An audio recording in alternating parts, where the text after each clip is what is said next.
poppin' savvy investors? It's your Savvy Investor Dex here, back with another banger. And this video is all about how to start a surplus funds business from A to Z. Let's get into it. So, I'm not gonna make this video super duper long, but it is gonna be a bit longer than my other videos. So let me get right into it. A to Z, what you need to start a surplus funds business is a cell phone or a phone. Reach out to people. You need to obviously understand the basics of what you're doing. You need to obviously understand the basics of what you're doing. Let's say you start with estate funds. You're calling people, filling out the paperwork on the website for them, making sure there's no liens or such and such attached. You send that to the state. They send you a check within, we'll say, 6 weeks, depending on where you're working. You get your percentage, they get their percentage. Now you're an asset recovery specialist. That's really the basics of the business. So A to Z, that's pretty much the business, right?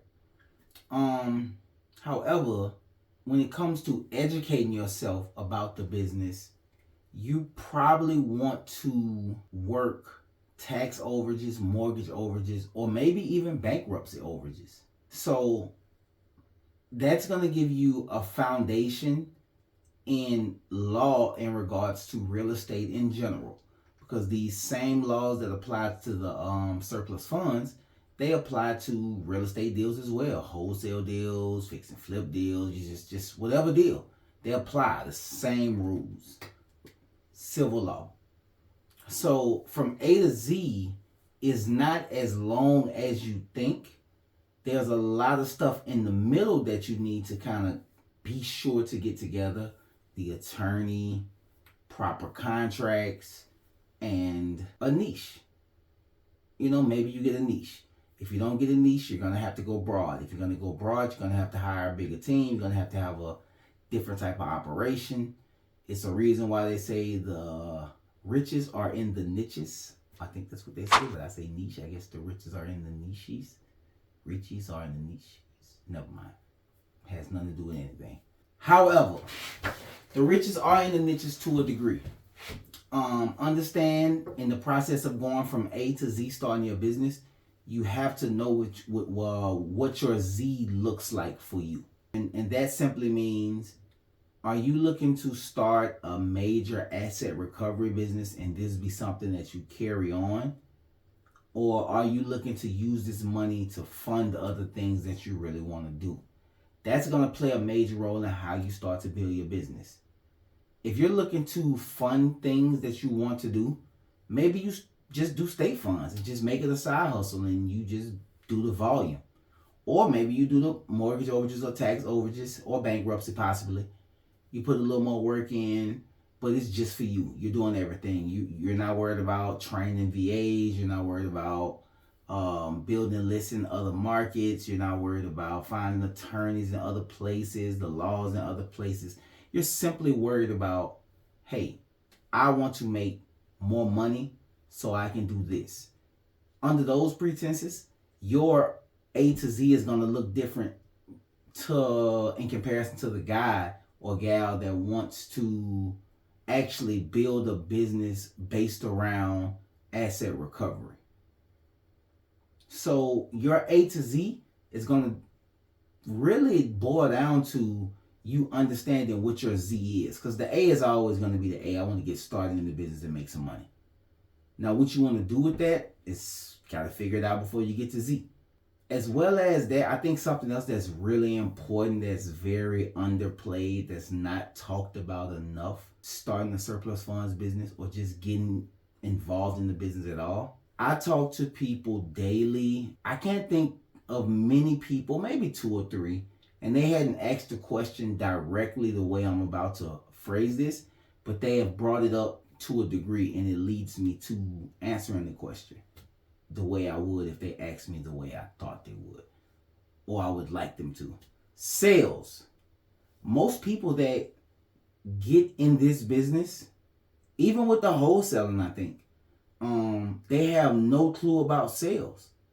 They have no clue about buying temperatures. They have no clue about how to use leverage. They have no clue about what to say and what not to say, how much to say, and sometimes you fall back. Active listening.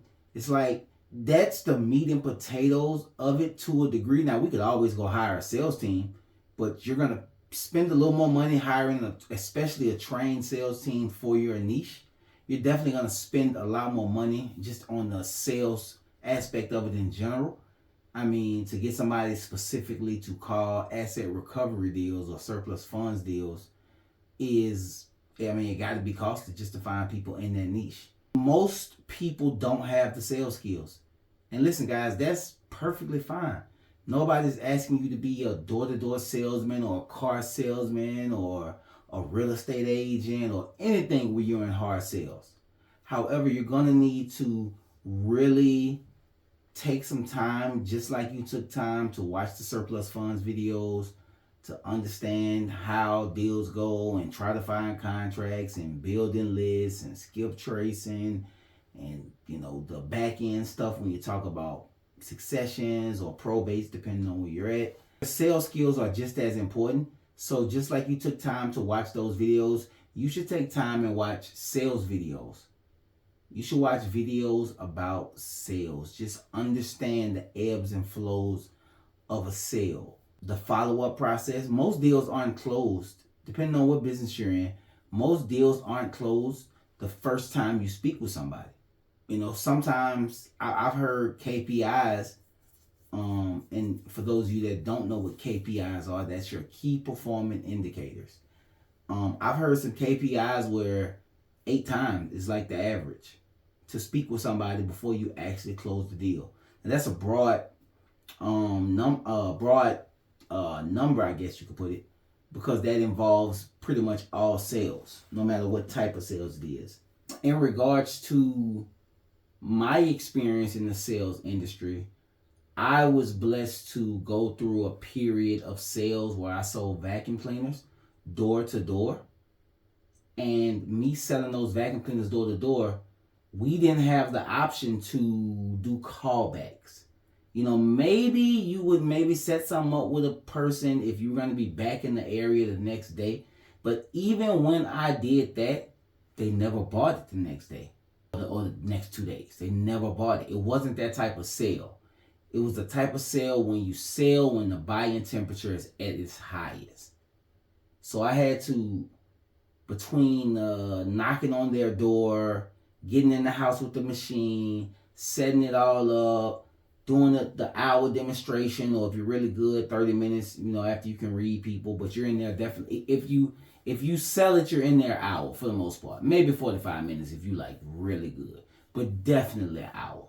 And keep in mind, we were selling vacuum cleaners to people that didn't wake up that morning knowing they would buy vacuum cleaners. So it was a very, very, very different sale. And I did this for about 3 years. I did it 4 in office. I helped my first mentor open up an office.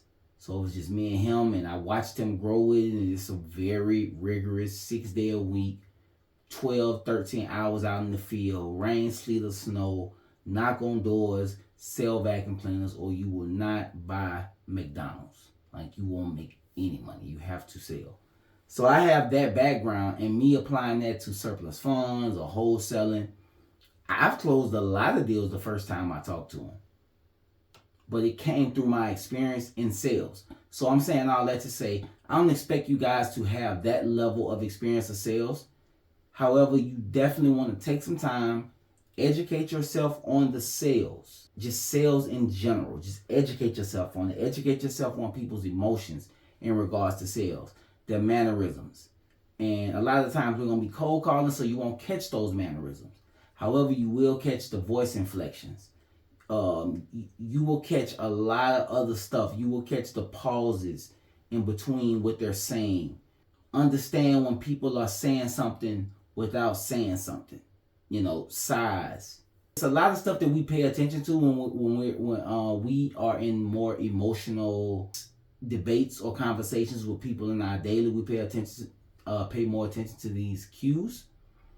However, in sales, we don't necessarily pay attention to it because we're so focused on just what we know and how we can relate that and getting the deal done. Pay attention to people. I don't want to get too deep into sales because I could talk about it all day. Definitely my favorite thing to do in the world is sell stuff to people, because selling is helping. I don't want to get too deep into it. I was about to go down a rabbit hole. However, A to Z, guys, to wrap this whole video up, A to Z, you need to understand what part of the business you want to get. I'm sorry, let me back that up. You need to understand what's your A. Understand your A and understand your Z. A to Z. Understand what your Z looks like. Once you understand what your A to Z looks like, educate yourself on the business. 4 different types of funds: state funds, mortgage overages, tax overages, bankruptcy overages. You don't have to dive deep into them, but just educate yourself enough to understand which one of those you want to go after. Once you figure out what you want to go after, go over some sales videos at the same time.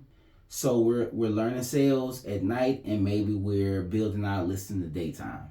Or maybe we're doing our lean searches in the daytime, or we're, figuring out whatever we need to figure out about the business in the daytime. At nighttime, focus on your sales. And if you don't have that type of time in the day, find it. We got cell phones, they're all in our pocket. Watch something. Instead of listening to music, listen to a sales video. On your way home from work, on your way to work, listen to a sales video. Just something, right? After we've figured out the sales, or have a base knowledge in the sales, base knowledge in what we want to do, base knowledge in what our Z looks like, now we can start crunching that stuff in the middle. Because the stuff in the middle is going to be a lot quicker to do. Skip tracing. You don't have to, overly exert yourself learning about skip tracing. True People Search. Free. Call the relatives. Call the possible associates.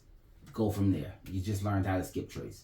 So guys, before I go a little deeper down into a rabbit hole, because I'll definitely dive into it, I'm going to wrap this video up.